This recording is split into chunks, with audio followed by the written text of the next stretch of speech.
All right, here we go. There's a big bunch of bait. All right, we're throwing here. There's something tangled, I think, in that net. All right, we got some, but they're little ones that were at the top. There we go. Gonna get any? Just went over the school. Bam, there's a net. Should be a net full.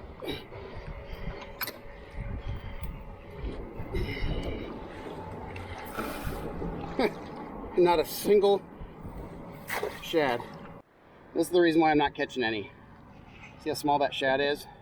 They're going right through the net. All right, I don't know what you can see. It's nighttime. So I'm experimenting. I put a green crappie light down below me. I'm sitting over 2 river channels. And I've got a huge school of crappie underneath me. I just caught my first white bass. I've got a giant school of bait up underneath. So I'm sure I'm going to catch a few fish. I mean, I just got one. There's going to be more. I see them starting to stack up. Let me see if I can take this off here and show you guys what I'm looking at. That green light's right there where all that fish is, but look at all that fish on the screen. Those are all coming into my fish light. So we'll see what happens here. All right, so I've been sitting here for about an hour and look at the ecosystem that's built up underneath me. So I'm just using one of those like $20 LED green crappie lights, and where that ball of bait is where that light's hanging. What you see that hole in the bait right there? There's big fish coming in and busting through the schools of shad. And if you look down below, there's all the big fish sitting down there.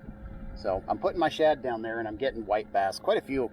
Caught a few catfish too. I've probably caught about 15 fish so far. I don't have them all on the camera because I've got to have a flashlight shining my face.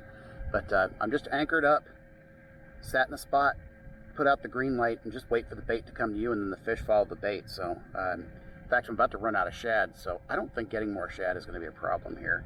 I think one throw of the net and I'll have all I need. So, yeah, it's pretty cool. We got some big ones showing up on the graph too. There's also a brush pile just ahead of me.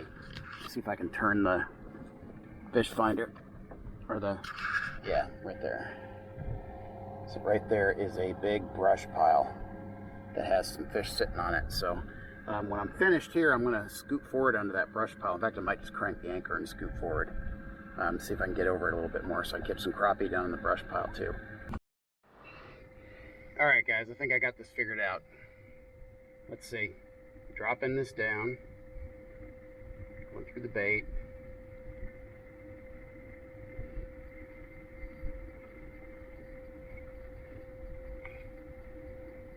Alright, there it is. It's gone down through the bait.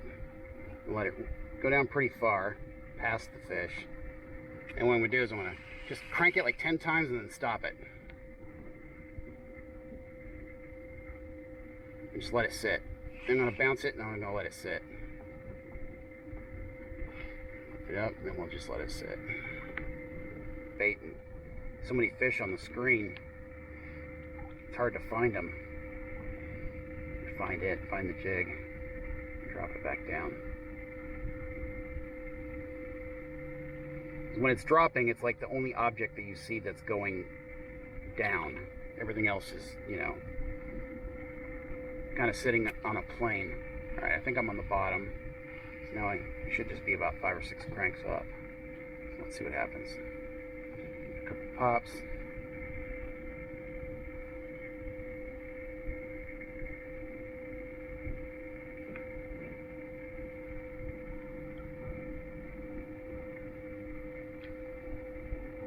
There we go. Oh yeah. Oh, that's a good fish.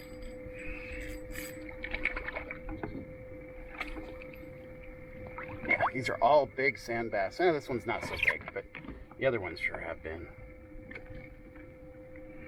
I'll show you what I'm using here.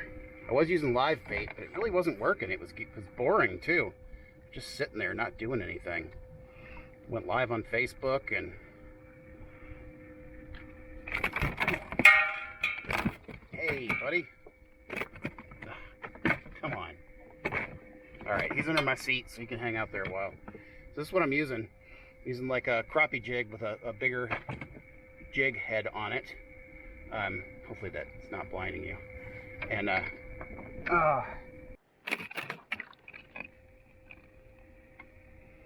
As soon as I drop that jig down, I got another one. Nice Magnum sand bass. Blue fins on those things. Look at that.